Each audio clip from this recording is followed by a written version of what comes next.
فأعوذ بالله من الشيطان الرجيم بسم الله الرحمن الرحيم ومن يتق الله يجعل له مخرجا وقال نبي الله صلى الله عليه وسلم آخر ما يبقى إلى ما يفنى صدق نبي الله صلى الله عليه وسلم எல்லாம் வல்ல அல்லாஹுவின் அன்பும் மேலான கருணையும் நமக்கெல்லாம் வந்து சேரட்டுமாக.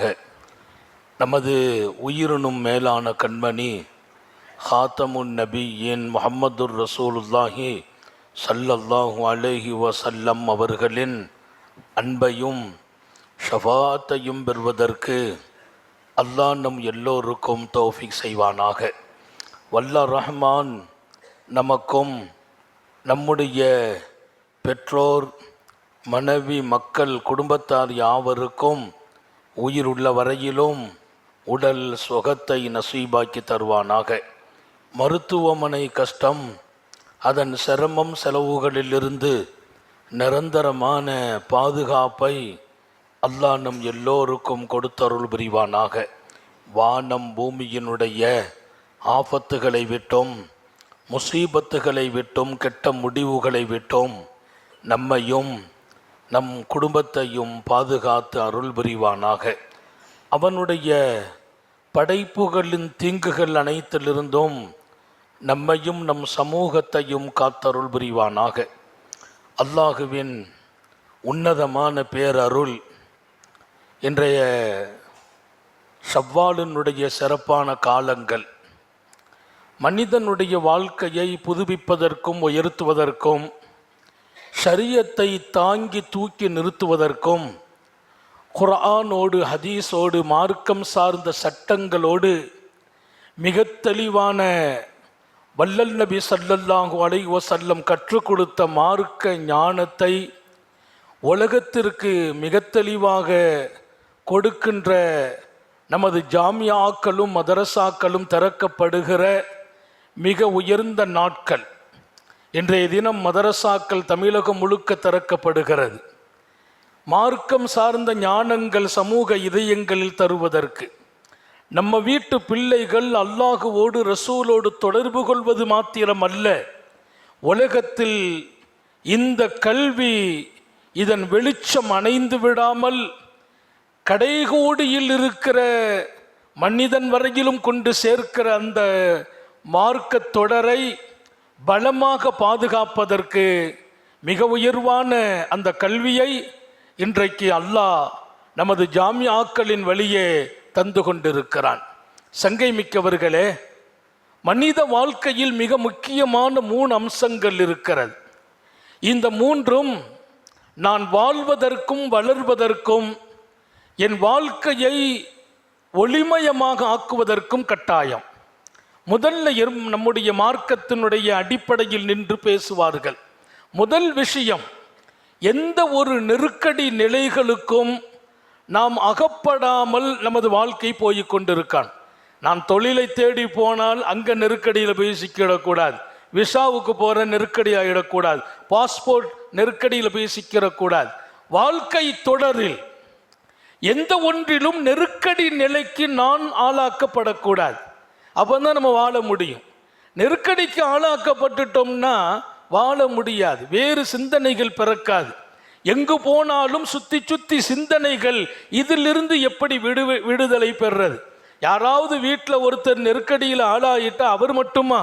அவர் குடும்பம் பூரா நிம்மதி குலைந்து போகிறது. நெருக்கடியிலிருந்து விடுவிக்கப்படுகிற ஒரு வாழ்க்கை, எப்போதுமே நெருக்கடியில் சிக்கிவிடாத ஒரு வாழ்க்கை, ஏற்கனவே நெருக்கடி நிலையில் ஆளானவர்களை வெளியே எடுக்கிற ஒரு வாழ்க்கை. அந்த வாழ்க்கை இருக்கிற போதுதான் மனிதன் நிம்மதி பெறுகிறான். வாழ்க்கையின் எல்லா இடத்திலும் அவன் தொடங்க முடிகிறது, அவன் துறைகளிலே கவனம் செலுத்த முடியும், குடும்பத்தில் ஈடுபாடு கொள்ள முடியும், ஏன் வணக்கத்தில் கூட நிம்மதியோடு இருக்க முடியும். நெருக்கடி இல்லாத வாழ்க்கை இருக்க வேண்டும், நெருக்கடி இல்லாத சூழ்நிலைகள் அமைய வேண்டும். எந்த ஒரு சந்தர்ப்பமும் நம்மை நெருக்கடியில் கொண்டு விட்டுவிடக்கூடாது. இது மிக முக்கியம். அல்லாஹ் நம்முடைய வாழ்க்கையில் அதை நசீபாக்கி தருவானாக. எங்கே கிடைக்கும், எப்போது கிடைக்கும், எதனால் கிடைக்கும், அதையும் நான் இங்கே சேர்த்தே சொல்வேன். நீங்கள் வாழ்க்கையில் எடுக்க வேண்டும். நெருக்கடியில் இருந்து நான் விடுவிக்கப்பட வேண்டும். நான் போகிற எந்த ஒன்றும் எனக்கு நெருக்கடியை கொடுக்க கூடாது. வெளிநாட்டுக்கு போகணும்னு நினைக்கிறேன், அதுல போய் சிக்கல்ல மாட்டிக்கொள்ள கூடாது. அதே போல கல்வி சார்ந்து சிக்கல்ல போய் மாட்டக்கூடாது. வாழ்வை தேடுகிற இடத்தில் சிக்கலில் நெருக்கடியில் அகப்பட்டு விடக்கூடாது. நான் போற பாதைகள் எல்லாம் நெருக்கடி நிலை நீக்கப்பட்ட பாதையாக இருக்க வேண்டும்.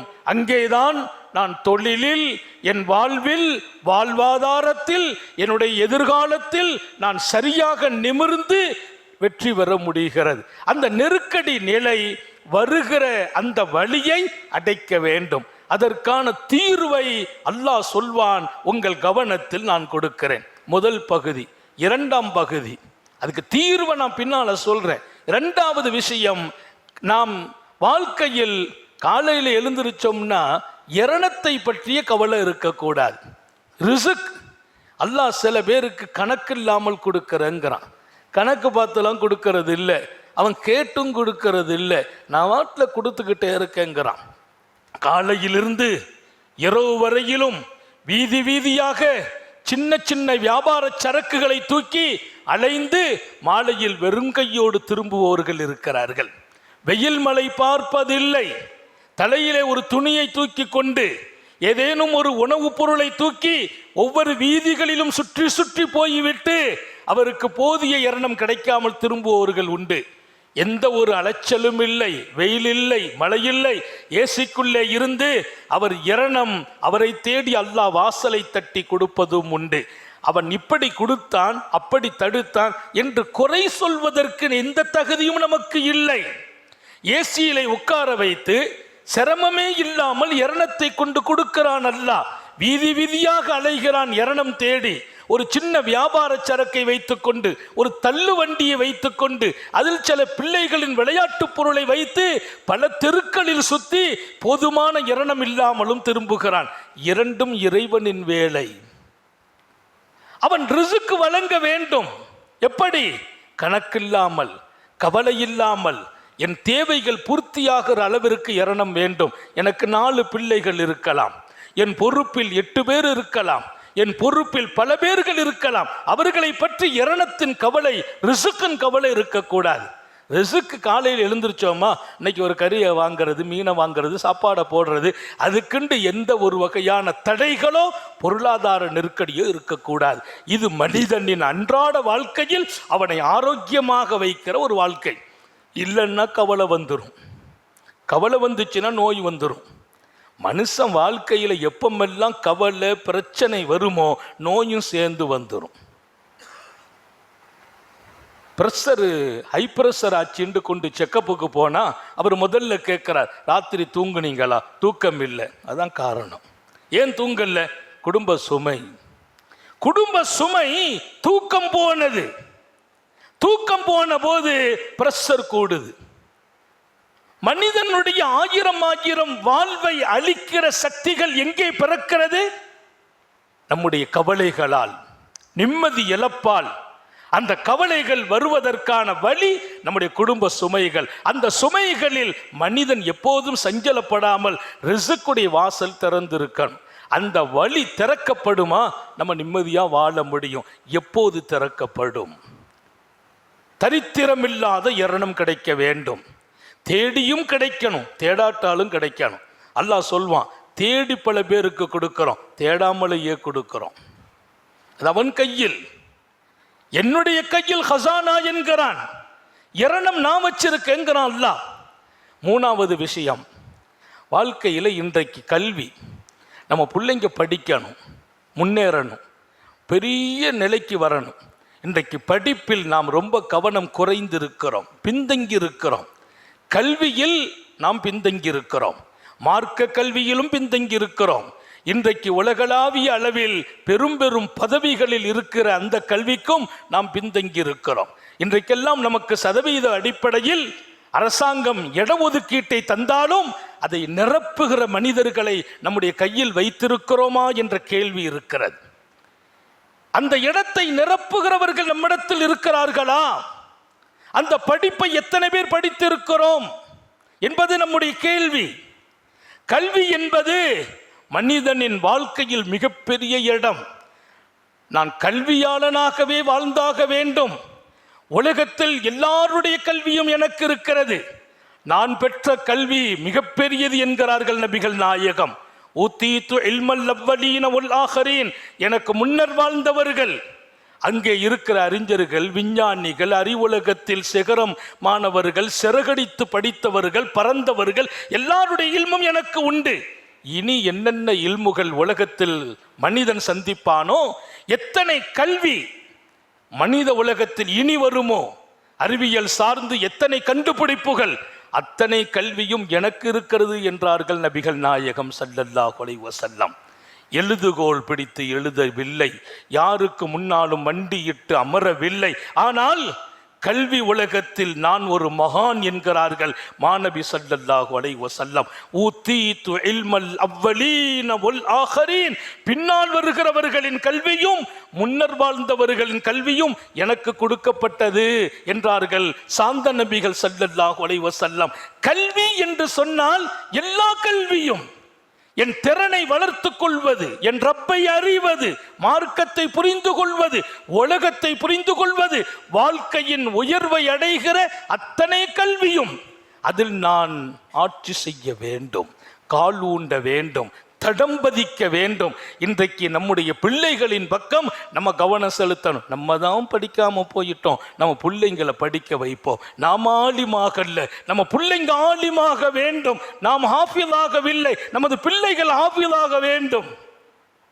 மதரசாக்களும் ஜாமியாக்களும் திறக்கப்படும் இந்த நேரம் நீங்கள் கல்வியாளர்களாக அடுத்த தலைமுறைகளை ஆக்க வேண்டும். மார்க்க கல்வியை கொடுக்கிறோம். இன்றைக்கு நம்ம பிள்ளைங்க நாடு தழுவிய அளவில் உயர வேண்டும், சிறக்க வேண்டும், எல்லா துறையிலும் கால்பதிக்க வேண்டும் என்று ஒரு பெரிய கோரிக்கை எங்கும் எழுந்திருப்பதால் 2 கல்வியையும் கொடுக்கிறோம். இங்கே எங்கள் கல்லூரியில் ஆலிமாக ஆகிறார், அவர் ஒரு BA ஆலிம், MA ஆலிம், அவர் எல்லா கல்வியும். இதை சார்ந்து மாத்திரமல்ல, இன்னும் என்ன உண்டு, எங்கெல்லாம் மேல தொட முடியும்.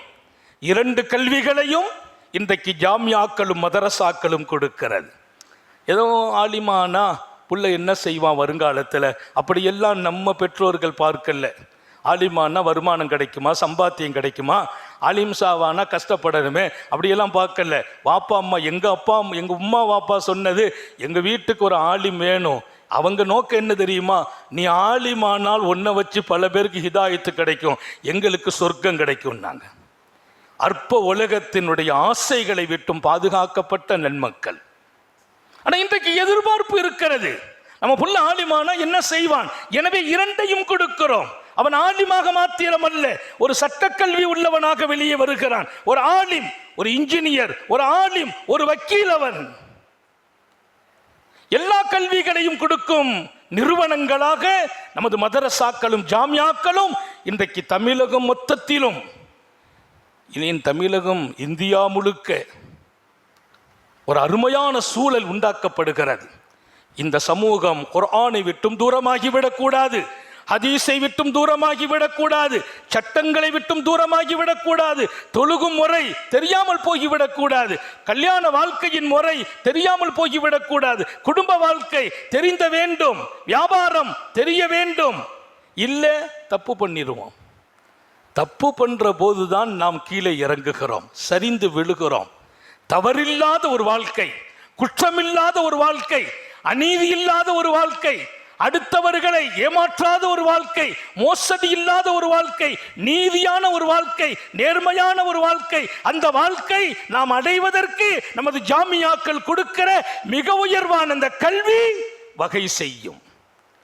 இப்ப நாங்க பகிரங்கமாக சொல்வோம், பொய் சொன்னதே இல்லை, யாரை பற்றியும் குறை சொல்வதில்லை, ஒரு பைசா ஹராமை நாங்கள் தொட்டதே இல்லை, பொய் சொன்னதில்லை, புறம் பேசுவதில்லை, ஹராமை சாப்பிட்டதில்லை, யாரும் உரிமையையும் பறித்ததில்லை, யாரு மனசையும் காயப்படுத்தும் சொற்களை கூட சொல்வதில்லை.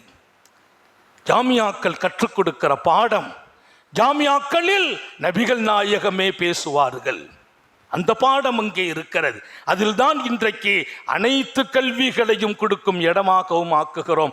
ஏன்? நமது பிள்ளைகள் தகுதியானவர்களாக, தரமுள்ளவர்களாக, உயர்வானவர்களாக, எல்லாவற்றையும் தாண்டி ஒழுக்கமும் நேர்மையும் உள்ளவர்களாக வளர வேண்டும். அவர் டாக்டராக இருக்கிறது தப்பில்லை, டாக்டராக வேண்டும்.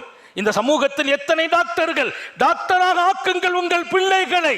ஒரு மார்க்கம் ஞானம் பெற்ற ஒரு ஆலிம் டாக்டராக ஆக்குங்கள்.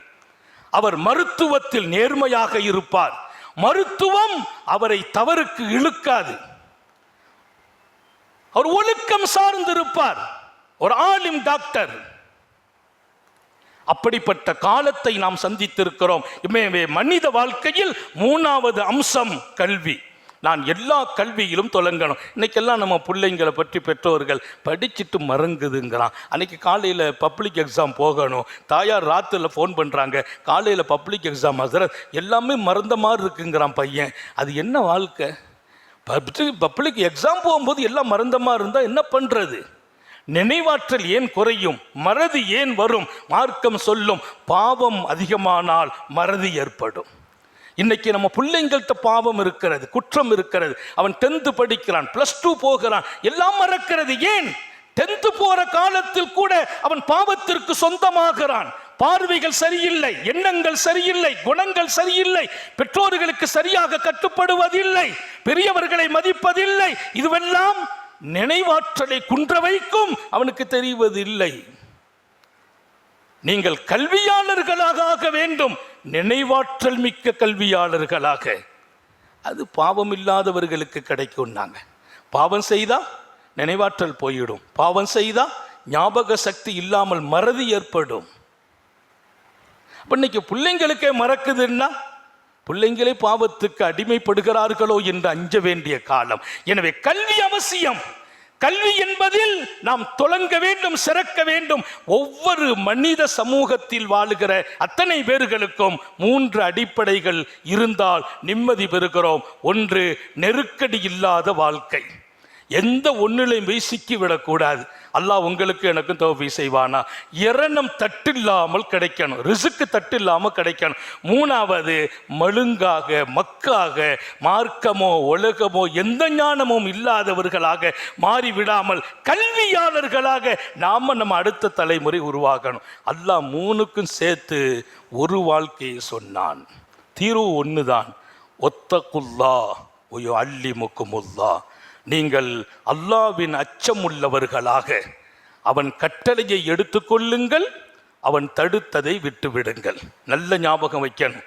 நான் சொந்த வார்த்தையை பேசவில்லை, அல் குர்ஆனில் நின்று பேசுகிறேன்.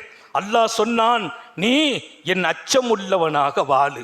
என் அச்சம் என்றால் நான் சொன்னதை எடுத்து நடக்கணும், நான் தடுத்ததை விட்டு ஒதுங்கிறணும். எடுத்துக்க பாருங்க, எத்தனை அல்லாஹ்வின் கட்டளை எடுத்தோம், எத்தனை அவன் தடுத்ததை விட்டோம். அவன் தடுத்ததிலெல்லாம் இன்றைக்கு ஆசை வருகிறது. அவன் எதை செய்யக்கூடாது என்றானோ அங்கே இந்த சமூகம் நிற்கிறது. மனிதர்கள் அங்கேதான் போய் மோதிக்கொண்டிருக்கிறார்கள். எதையெல்லாம் தடுத்தான்? வேண்டாம் என்றான் வட்டி, வேண்டாம் என்றான் ஊழல், வேண்டாம் என்றான் லஞ்சம். எல்லாம் இன்றைக்கு தலை விதித்து ஆடுகிறது. ஏமாற்றாதே என்றான் அல்லாஹ்வும் ரசூலும். ஏமாற்றும் கூட்டம் கூடிக்கொண்டிருக்கிறார்கள். செய்யாதவர்கள் மோசடிகளை, மோசடி செய்தவர்கள் நிறைந்து போகிறார்கள். காசு என்பது, அதை உண்டாக்குதல் என்பது பல பேர்களை குருடர்களாக ஆக்குகிறது. சத்தியத்தை பார்க்க முடியாத குருடர்களாக.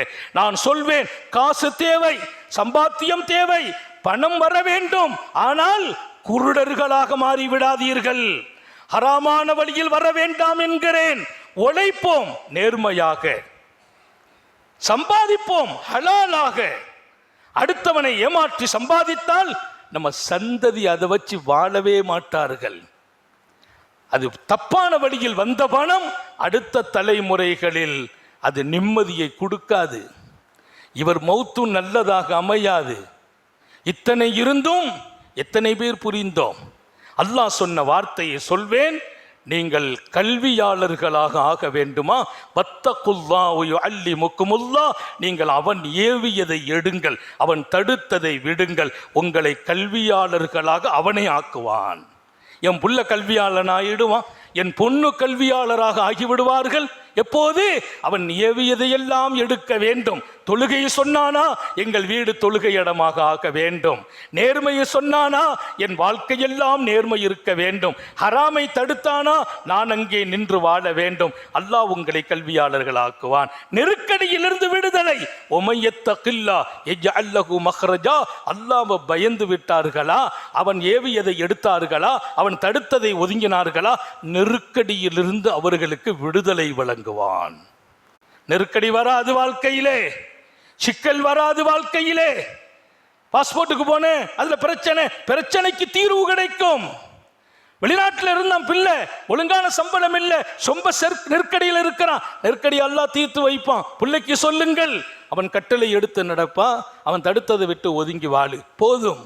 நெருக்கடியிலிருந்து விமோச்சனம் அல்லாஹ் வல்லவா வாக்களிக்கிறான் வான்மறையிலே. எனவே நெருக்கடி இல்லாமல், சிக்கல்களில் அகப்படாமல் வாழ்வதற்கு அவன் ஏவியதை எடுக்க வேண்டும், அவன் தடுத்ததை விட்டு ஒதுங்கணும். அவன் தடுத்தது பூரா செய்துட்டு வாழ்க்கை எப்பவுமே பிரச்சனையா இருக்குது, எதுல போனாலும் தொலைங்கிறது இல்லை, தொட்ட இடமெல்லாம் சோதனையா போகுது அப்படின்னு சொன்னா அதுக்கு நீங்க தான் காரணம், அல்லாஹ் அல்ல காரணம். அவன் தடுத்ததில் நீங்கள் நிற்கிறீர்களா என்று பரிசீலனை செய்து பாருங்கள். கொஞ்சம் ஒரு முறை சுய பரீட்சை செய்யுங்கள். ஏன் என் வாழ்க்கையில நெருக்கடி ஏன் வருது? ஏதோ அல்லாவின் கட்டளை விட்டு இருக்கிறேன், இல்லை அவன் தடுத்ததை செய்து கொண்டிருக்கிறேன் என்று நீங்கள் சிந்தித்தால் வெளியில வந்துடுவீங்க, நெருக்கடி போயிடும். மூணாவது, ஒயர்சுகுஹு மின் ஹைஸு லா யஹ்தஸிப். அல்லாவை பயப்படுங்கள், அவன் ஏவியதை எடுங்கள், அவன் தடுத்ததை விடுங்கள். கணக்கில்லாமல் எரணத்தை திறந்து வைப்பான். கணக்கில்லாத ரிஸ்க், தரித்திரமில்லாத எரணம், வறுமையில்லாத பொருளாதாரம் உங்களுக்கு கிடைக்கும். ஒரே ஒரு காரியம்தான், மூணுக்கும் சேர்த்து சொல்லிட்டான் அல்லாஹ். அவன் ஏவியதை எடுங்கள், அவன் தடுத்ததை விடுங்கள். அவனை பயந்து வாழ்கிற வாழ்க்கை அதுதான். அந்த வாழ்க்கை இருக்குமா? எரணம் விசாலமாகும், தரித்திரமோ வறுமையோ வராது. வாழ்க்கையில் நெருக்கடியில் அகப்பட மாட்டீர்கள். உங்கள் பிள்ளைகளை கல்வியாளர்களாக ஆக்குவான். மூணுக்கும் சேர்த்து ஒரே ஒரு விஷயம்தான் அல்லாஹ் சொல்றான். அந்த ஒன்றை எடுத்துக்கிட்டோம்னா நம்ம வீடு பூரா சிறப்பாகாதா? கல்வியாளர்கள் குவிந்து விட மாட்டார்களா? நம்முடைய பிள்ளைகளிடத்தில் ஒழுக்கம் வந்து விடாதா? எரணம் தட்டில்லாமல் கிடைத்து விடாதா? சிக்கலான வாழ்க்கையில் எப்போதும் இல்லாது ஒரு நிம்மதியான வாழ்க்கையை நோக்கி பயணிக்க முடியுமா? இல்லையா? அந்த ஒன்றை எடுப்போம், வாழ்வோம். அல்லாஹ் தௌஃபீக் செய்வானாக. சோதனைகளிலிருந்து பாதுகாப்பானாக, கெட்ட முடிவுகளிலிருந்து பாதுகாப்பானாக. விடும் மூச்சும் எழும் பேச்சும் அவன் சிந்தனையாக்குவானாக. ஓடும் இரத்தம் அவன் அன்பு கலந்து ஓட வைப்பானா. நாம் பெற்ற பிள்ளைகளை கண்குளிர்ச்சியாக்குவானாக. நம்முடைய இல்மிலே, பிள்ளைகளின் இல்மிலே, ஈமானிலே, அமலில், ரிசுக்கில் அல்லாஹ் பரக்கத் செய்வானாக. நீண்ட நெடிய நாட்கள், நோய் நொடிகள் இல்லாமல் உடல் ஆரோக்கியத்தோடு மன நிறைவோடு இன்பத்தோடு அல்லாஹுவை நின்று வணங்கி வழிபட்டு வாழும் நசீபையும் பாக்கியத்தையும் எல்லாமல்ல அல்லாஹ் உங்களுக்கும் எனக்கும், நம்மை ஈன்றெடுத்த தாய் தந்தையர்களுக்கும், நமது மனைவி மக்கள் உற்றார் உறவினர் யாவருக்கும் கொடுத்தருள் புரிவானாக. நமது உயிரினும் மேலான கண்மணி ஹாத்தமுன் நபியின் சர்க்கார ஆலம் சுந்தர நபிகள் ஸல்லல்லாஹு அலைஹி வஸல்லம் அவர்களை கனவிலும் நனவிலும் கண்டுகளிக்கும் பெரும் பாக்கியத்தை அல்லாஹ் நம் எல்லோருக்கும் கொடுத்தருள் புரிவானாக என்ற நல்ல துஆக்களோடு உங்கள் எல்லோருடைய துஆவை ஆதரவைத்து என் வார்த்தைகளை நிறைவுபடுத்துகிறேன். வாஹிரு தாவானா அனில் ஹம்துலில்லாஹி ரப்பில் ஆலமீன். அஸ்ஸலாமு அலைக்கும் வரஹ்மத்துல்லாஹி வபரகாத்துஹு.